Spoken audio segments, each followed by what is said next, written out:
Assalamualaikum warahmatullahi wabarakatuh. Salam sejahtera untuk kita semua. Perkenalkan, saya Wawan Wibisono SPD MPD, dosen tetap Program Studi Pendidikan Kepercayaan Terhadap Tuhan Yang Maha Esa, Fakultas Bahasa dan Budaya, Universitas 17 Agustus 1945 Semarang. Saat ini saya sedang mengikuti proses sertifikasi dosen gelombang 1 yang diselenggarakan oleh Kementerian Pendidikan Tinggi, Sains dan Teknologi tahun 2026. Video ini saya buat sebagai pernyataan diri dosen dalam unjuk kerja Tridharma Perguruan Tinggi atau PPD UKTPT, khususnya pada bidang pengajaran. Pada kesempatan kali ini saya akan memaparkan salah satu mata kuliah yang saya ampuh, yaitu Strategi Belajar Mengajar. Mata kuliah ini memiliki kode mata kuliah FBPK 3421 dengan bobot SKS 3 SKS. Dan mata kuliah Strategi Belajar Mengajar ini adalah mata kuliah keahlian yang memberikan pemahaman secara komprehensif mengenai konsep, klasifikasi, dan berbagai model atau strategi pembelajaran, baik yang berorientasi atau berpusat pada guru maupun peserta didik, serta pembelajaran yang bermuatan karakter. Mata kuliah ini membekali mahasiswa dengan kemampuan mengaktualisasi pembelajaran, strategi memotivasi siswa, pengembangan metode pembelajaran, hingga praktek pengajaran mata pelajaran pendidikan kepercayaan terhadap Tuhan Yang Maha Esa dan budi pekerti di depan kelas. Adapun cakupan pembelajaran pada mata kuliah ini meliputi konsep dan hakikat pembelajaran, strategi pembelajaran berorientasi standar proses, klasifikasi dan pemilihan strategi pembelajaran, model-model pembelajaran, teacher center dan student center, serta strategi memotivasi siswa untuk belajar. Dan yang terakhir adalah pengembangan metode pembelajaran serta praktik mengajar di depan kelas. Mata kuliah ini dirancang untuk membekali siswa dengan berbagai materi yang dibutuhkan bagi calon pengajar atau calon pendidik dalam mata pelajaran pendidikan kepercayaan terhadap Tuhan Yang Maha Esa dan budi pekerti. Pembelajaran dirancang, diarahkan, dan terstruktur secara terukur untuk mencapai pembelajaran lulusan, diturunkan menjadi capaian pembelajaran mata kuliah hingga kemampuan akhir di tiap pertemuan atau sub CPMK. Melalui mata kuliah ini, mahasiswa diharapkan mampu menjelaskan konsep, hakikat, klasifikasi, dan dasar pemilihan strategi pembelajaran, menganalisis berbagai model dan strategi pembelajaran yang bermuatan karakter, mengaktualisasi pembelajaran, strategi memotivasi dan pengembangan metode pembelajaran. Serta yang terakhir, CPMK-nya adalah mempraktikkan strategi atau model pembelajaran dalam kegiatan mengajar di depan kelas secara langsung dan bertanggung jawab. Kegiatan perkuliahan dilaksanakan sebanyak 16 kali dengan pertemuan 1 sampai dengan pertemuan ke-7 adalah penyampaian materi, pertemuan ke-8 pelaksanaan UTS, dan selanjutnya di pertemuan ke-9 hingga pertemuan ke-15 adalah materi-materi, dan di akhir nanti di pertemuan 14 dan 15 adalah praktik mengajar mahasiswa sebagai bentuk mengaktualisasi, mengimplementasi apa yang mereka pelajari. Dan diakhiri di pertemuan 16 adalah ujian akhir semester. Metode pembelajaran yang digunakan pada mata kuliah ini adalah direct learning method, diskusi kelompok, presentasi tugas dengan pendekatan problem based learning, serta praktik mengajar langsung sebagai bentuk penerapan dari pendekatan pembelajaran dan strategi-strategi pembelajaran.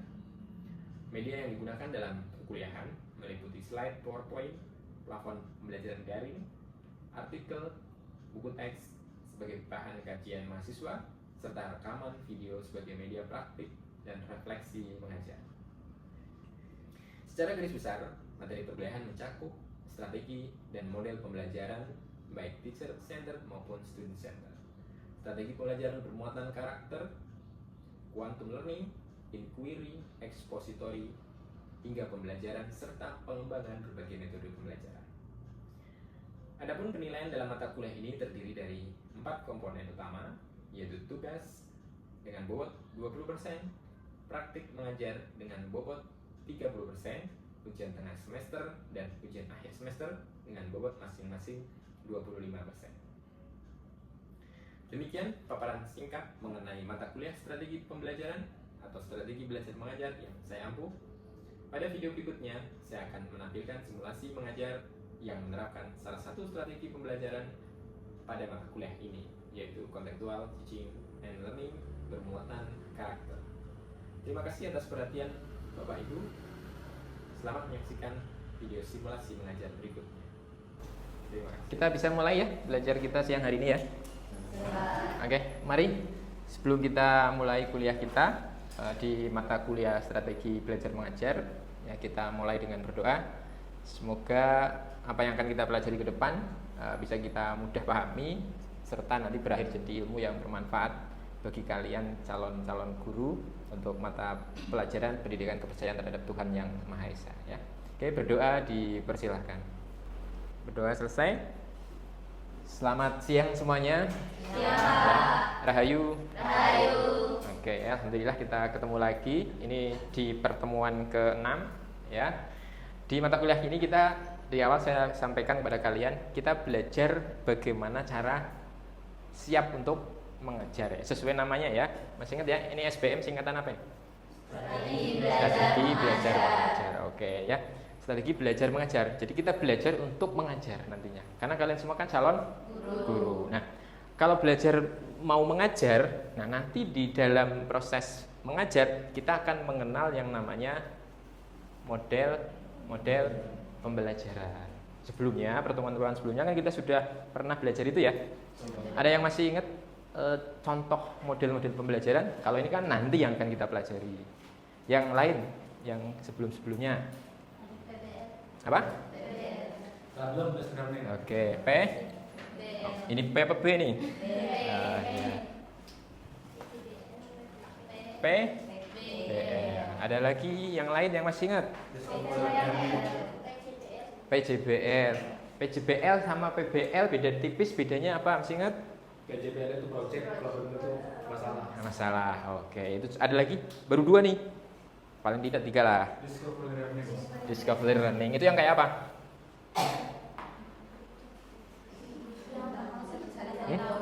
Yang mencari tahu konsep sendiri. Oke. Nah, nanti mungkin kalian kan akan mempelajari banyak model. Nanti dirasakan mana yang pas bisa dipakai. Jadi tidak ada model yang paling baik. Adalah yang paling tepat. Tepat dengan apa? Dengan kalian, dengan tujuan pembelajarannya, dengan materinya, dengan level yang kalian ajar begitu. Ya, maka kita harus paham semuanya. Dan hari ini kita akan belajar tentang salah satu model yaitu CTL ya, Contextual Teaching and Learning ya. Tapi ada muatan karakter. Kenapa? Kenapa harus dalam pembelajaran harus bermuatan karakter? Karena CTL itu merupakan pembelajaran di mana karakter dari kesadaran siswa dengan murid harus disatukan. Harus bersama. Harus bersama. Ya. Apa sih tugas dari guru selain mengajar? Mendidik. Nah, ini salah satu peran pendidik itu di muatan karakter. Jadi tetap ngiras-ngirus. Tahu bahasa ngiras-ngirus? Apa ya? Bahasa Indonesianya apa ya? Ya sekali mendayung 2-3 pulau terlampaui. Artinya kita tidak hanya membuat siswa kita paham, tetapi punya karakter. Setelah paham juga harus bisa mengimplementasikan. Lah model ini tuh basisnya apa? Ada yang tahu? Atau konsep dasarnya CTL itu apa? Apa? Teori user. Ya. Konsep dasar atau teori atau simpelnya gitu ya. Atau mungkin sebelum ke sana, kalian kalau belajar MTK ya, kemudian fisika ya, versus misalnya apa ya? Pelajaran termudah itu apa ya? Ini masuk mudah apa sulit nih? Oke, ini anggap sulit. Yang mudah apa? Oh, PJOK. PJOK. Oke, sama BI, Bahasa Indonesia ya. Ya, senbut ya, seni. Oke ya. Nulisnya miring, lihatnya miring ya. Tapi pemahaman kita harus lurus. Oke, lurus ya.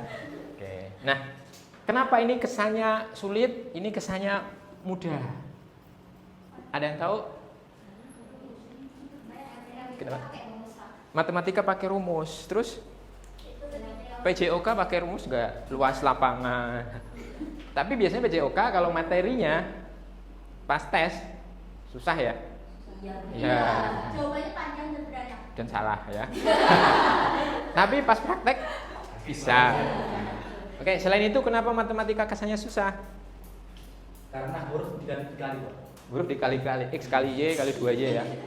Nah, ternyata ini karena sulit, ini jadi mudah, itu kenapa? Karena yang ini yang kita pelajari itu ada kaitannya dengan kehidupan. Atau paling tidak ini sambil dilakukan atau dekat dengan apa? Aktivitas kita. Contoh PJOK, kenapa? Karena ada prakteknya. Karena kita lakukan. Bahasa Indonesia apa? Karena sehari-hari kita pakai, ya. Terus seni budaya kenapa? Ya kita ada karyanya, ada tindakannya, ya ada prakteknya gitu. Kalian pernah nggak beli cilok? Ya. Beli cilok misalnya 3 somai plus 2 tahu sama dengan 5.000. Berapa harga 1 somai? 1.000. Belum tentu. Kalau ternyata 2 somai plus 3 tahu 7.000 misal. Nah, kan kita dalam kehidupan nyata nggak pernah matematika dibawa begini kan? Iya. Malah tambah pusing. Nah, jadi nggak jadi beli. Gitu. Kenapa? Nah, tadi itu maksud konsepnya. Jadi kita belajar hari ini tentang CTL itu kenapa? Kita mencoba memahami. Tadi saya secara tidak langsung mengajak Anda untuk satu berpikir, kedua untuk memahami bahwa mempelajari sesuatu yang terkait dengan kehidupan kita, ya, itu akan membuat mudah dipahami, lama diingat, ya, tersimpan baik, nggak gampang lupa. Oke, bisa dipahami ya konsep dasar CTL seperti itu. Dan nanti di akhir pembelajaran kita, kuliah kita hari ini, paling tidak 3 ini harus benar-benar kalian dapatkan. Yang pertama Pak, jadi kita paham, bisa menjelaskan dengan bahasa kita sendiri-sendiri tentang CTL. Mbak, hati-hati di belakang jangan ngelamun, ya. Oke. Yang kedua Pak, nah ini kita tahu nih komponennya. Komponennya ada berapa tuh? Ada 7. Ya, 7-7-nya kita coba pahami satu persatu nanti. Nah, 7 itu begini apa begini? Nah, 7 ya. Yang terakhir, karena nanti calon guru harus sanggup mencoba untuk membuat contoh real ketika kalian nanti mengajar mata pelajaran ini. Ya ini kan bekal PPL ya. Sebentar lagi PPL, siapa tahu model ini menjadi salah satu model yang akan diterapkan. Oke, kita satu-satu kita analisa. Kalian sudah memahami pentingnya atau kelebihan dari CTL. Karena kita lebih mudah paham, karena relate dengan kehidupan. Maka besok-besok ada materi misalnya, tugas kita adalah mencari yang sesuai dengan kehidupan nyata. Lalu masukkan ke materi. Atau sebaliknya, dari materi turunkan, cari contoh di kehidupan nyata. Jadi bolak-balik untuk membuatnya bermakna. Nah, tahapannya gimana tahapannya? Ada 7 tahap ini. Kalian itu berarti sekarang semester berapa? Nah, harusnya sudah paham semua nih. Teori-teori kayak gini. Kalau tadi saya bertanya kepada kalian, ya. Di sini sih ada bertanya, tetapi sekarang saya bertanya tentang bertanya ya. Kan itu nomor 3 ya ini ya. Nah, tapi didahului oleh konstruktivisme. Tadi saat saya tanya kepada kalian CTL itu apa? Gitu. Apakah saya langsung memberi jawaban? Tidak. Apa yang saya lakukan? Ya, ngasih gambaran, terus apa? Mendefinisikan. Apa saya langsung mendefinisikan? Tidak, tapi mencoba membantu kalian membangun arah pemahaman terhadap apa yang dibicarakan. Ini proses konstruktif, ya. Ya, membangun, mengkonstruksi gitu, ya kan? Terus habis itu inquiry apa? Mencari. Ya, karena kan tadi saya tanya, kalian mencoba membangun, mencari, menggabungkan hal-hal yang kayaknya tahu ini atau ini akhirnya dicari, dikumpulkan, ya. Lalu berikutnya ini bertanya, maksudnya bertanya gimana? Setelah dicari harus pertanyaan. Oke, bertanya ke siapa? Saya sambil duduk dulu. Bertanyanya ke siapa? Nah, dalam proses pembelajaran bertanya itu multi arah. Bahkan kita bisa bertanya kepada diri sendiri, ya, untuk mengkonfirmasi apa yang ada di pikiran kita. Selanjutnya masyarakat belajar itu maksudnya gimana? Berkelompok. Kalau dalam skup kecil berkelompok di kelas, terus apa lagi? Langsung ke lapangan. Sudah siang panas, ya. Maksudnya ke lapangan dalam konteks masyarakat. Contohnya gimana?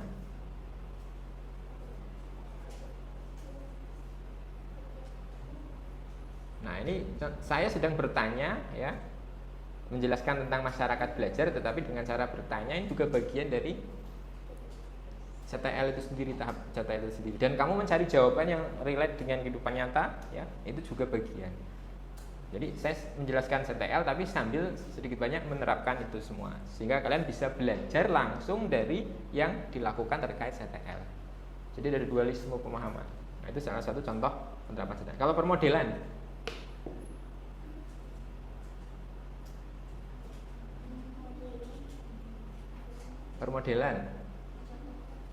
ada nggak yang punya cita-cita jadi model? Ini bajunya bagus sekali, berasal dari beberapa ini dari daerah mana? Ini khas dari mana ini, Mbak? Jawa, Pak. Jawa ya. Hari ini kita lengkap semua, ya. Yang satu izin karena memang dia harus ke luar negeri, pulang kampung ya karena ada urusan, ya. Dan ada satu yang memang sedang melaksanakan ujian, ya. Ya, kita doakan lancar. Ini dari Jawa. Jawa semua. Ya, ada Jawa Barat bagian barat, Jawa Tengah bagian tengah. Ya. Aslinya tadi ada teman Anda yang bawa ulos, ya. Nah, pakailah kalau mau, ya. Coba pakai. Nah, coba. Misalnya kita sedang mempelajari tentang adat istiadat, kearifan lokal. Lah, sebagai contoh hari ini ada teman kalian yang membawa ulos. Ulos itu dari mana? Sumatera. Coba dipakai. Nah, ini salah satu contoh pakaian adat dari Nusantara, yaitu dari Sumatera. Ini contoh secara fisik permodelan. Nah, secara tidak langsung kita kan sedang bicara tentang menghargai kearifan lokal misal. Nah, ini dilakukan oleh kalian dengan hari ini kita sudah ada jadwal memang, ya, pakai pakaian adat. Luar biasa. Gantengnya tambah berapa persen kira-kira? Kadang banget dipuji. Ya, biasanya sombong itu mulai dari kehancuran, ya. Nah, maka tadi ya terima kasih, duduk dipakai aja. Kita tadi sudah saya bangga-banggakan tapi dia sombong. Kira-kira bagus enggak itu? Tidak. Kenapa? Coba pikirkan dulu, renungkan dulu. Tapi kan ada kata orang tua. Gimana? Apa? Kenapa? Nah, ini bagus nih, ya. Nah, saya kasih kesempatan Anda mencoba berpikir lagi tentang apa yang dilakukan yang kita bahas. Itu adalah bagian dari tahap refleksi. Oke. Terima kasih ya kalian dari tadi saya lihat menjawab, mencatat, ya. Tadi jawabannya bagus gitu. Nah, ini contoh pelaksanaan pembelajaran dengan penilaian autentik. Oh, enak kan kalau belajar CTL dengan pendekatan CTL itu belajar yang diambil langsung dari kehidupan nyata. Bahkan di saat ini kita lalui langsung. Kalian sempat mendengar tidak ada kata-kata belajar otodidak? Ya. Tahu. Tapi membuktikan apa? Banyak orang yang katanya belajar otodidak, malah dia jadi ahli di bidang itu. Kenapa? Karena yang dia pelajari adalah sesuatu yang dekat dengan dia harapkan, dan belajarnya itu hidup dengan dirinya. Artinya yang dipelajari itu tidak jauh dari dirinya. Karena memang dia sedang menjalani itu, mengharapkan materi itu, dan menggunakan pemahamannya. Nah, kalau kalian belajar ini, kalian calon guru, harusnya nanti juga menggunakan. Oke, sampai sini dipahami? Bisa dipahami? Bisa ya. Oke, kita sedikit mainan, ya. Udah gede mainan boleh enggak? Boleh, ya. Refreshing. Kurang piknik ya? Iya, pasti. Oke. Ini papan tantangan. Mau yang mana nih? Mau yang mana? Itu Pak, inquiry boleh Pak? Inquiry. Yang inquiry, ini permainan, coba. Nah, ini ada waktunya. Tolong cepet jawabannya mana? Baca. Cepet habis. Nah.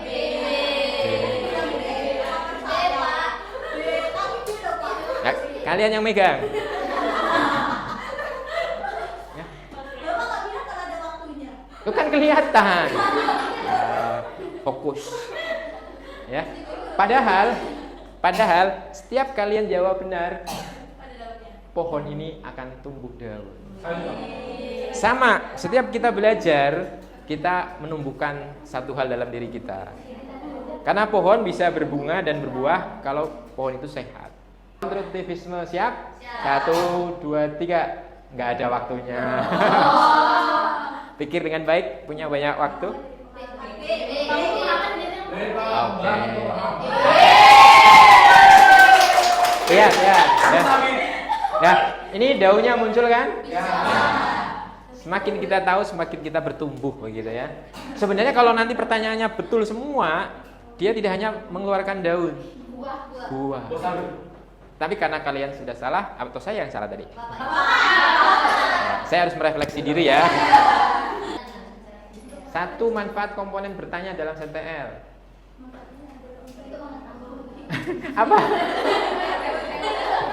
Manfaat bertanya apa? Yuk sepakati tulisannya apa, nanti kita cek. 1 kata, jawabannya apa? Menggali itu banyak kata itu. Ya nggak apa-apa, coba. Terserah dia nanti yang menilai ya. Menggali informasi. Oke, informasi. Kita periksa ya. Ya. Menggali. Betul menggalinya ya. Tapi menggali pemahaman. Apa? Merenung. Boleh.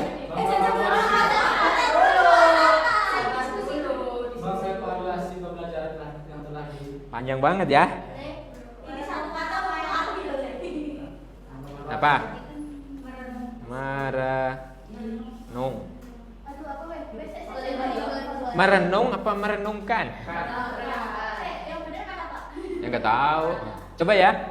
Kita cek. Sudah? Sudah siap? Saya yang nggak siap ya. Ya, oke. Betul ya? Ya. Merenungkan kembali.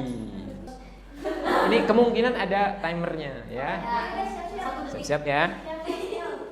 Siap. Coba saya dari sini. 3, 2, 1. Ya. Jangan berpikir ini berpola ya, tapi ini urutkan. Tadi pertama yang mana? Urutkan langkah pemodelan. Kalau pemodelan itu urutannya jelasin dulu, nyontoin dulu, atau gimana nih? Nah, menjelaskan. Oke. Berarti nomor 2 dulu. Oke, coba. Klik. Ya, betul. Belum tentu. Kan belum, ya. Tapi kayaknya betul. Nomor 2 yang mana? Ini apa ini?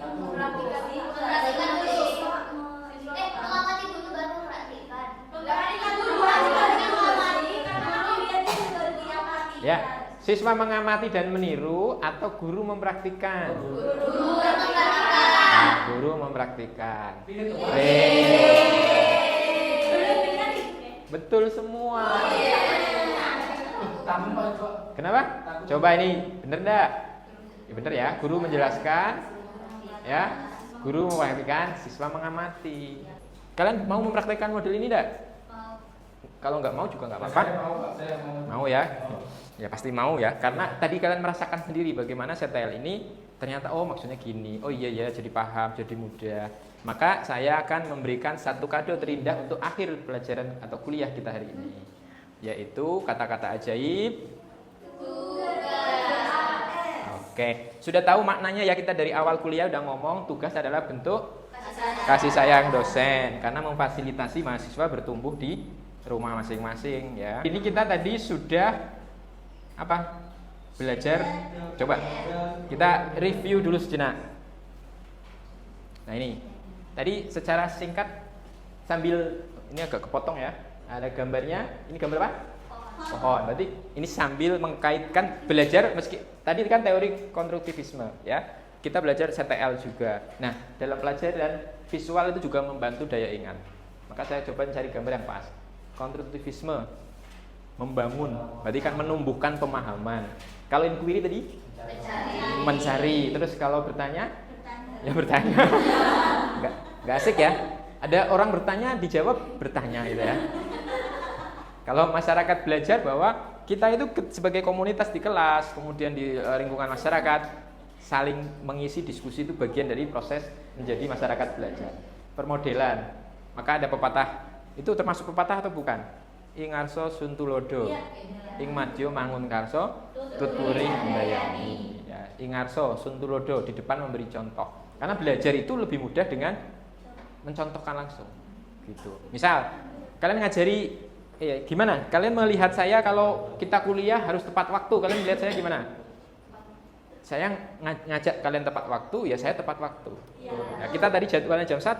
Sebelum jam 1 teman kalian sudah bantu kita prepare. Otomatis saya nggak usah ngongkon atau nyuruh tepat waktu.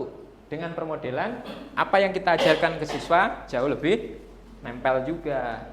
Refleksi, merenungkan. Karena banyak hal yang bisa jadi masuk saat kita belajar. Kita harus memilah mana yang bermakna, mana yang tidak, mana yang benar, mana yang salah, diperbaiki lagi pemahaman sehingga nempel di dalam memori, ingatan dan sampai ke hati. Sehingga nanti apa yang diketahui bisa dirasakan, yang sudah dirasakan bisa dilakukan.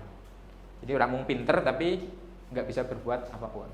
Terakhir adalah ini pentingnya tadi kita coba melakukan refleksi autentik. Saya melihat juga kalian nulis, ada pertanyaan kalian jawab, itu bagian juga dari tahap CTL. Tugasnya adalah rancang satu contoh penerapan CTL bermuatan karakter untuk mata pelajaran ini. Jadi kalian nanti ambil materinya, ya, materi apa yang akan dipakai, habis itu susun secara singkat. Cukup 3 tahap saja. Ini kan pertama materi. Terus nanti pembukaannya gimana? Ditulis ya. Oke. Ya, oke, bagus. Nggak difoto ya. Terus kegiatan inti, terus kegiatan penutup. Oke, sampai di sini bisa dipahami? Nah, kalau sudah paham, tentunya kalian bisa mengeksekusi tugas ini dengan baik. Minggu depan, kurang lebih 7 hari mendatang, kita diskusi hasilnya. Kita saling mengisi. Nanti siapa yang punya gagasan apa, siapa lagi nanti kita saling berbagi. Ya. Ada yang ditanyakan sebelum diakhiri? Oke, kalau sudah clear, terima kasih untuk kuliah hari ini. Saya lihat Anda semua mengikuti dengan baik. Semoga kita bisa memahami. Agar pemahaman kita juga bermakna, mari kita akhiri dengan berdoa. Berdoa selesai. Sekian mahasiswa, sampai ketemu 7 hari mendatang. Selamat belajar dalam bentuk lain ya. Rahayu. Rahayu. Oke, sama-sama.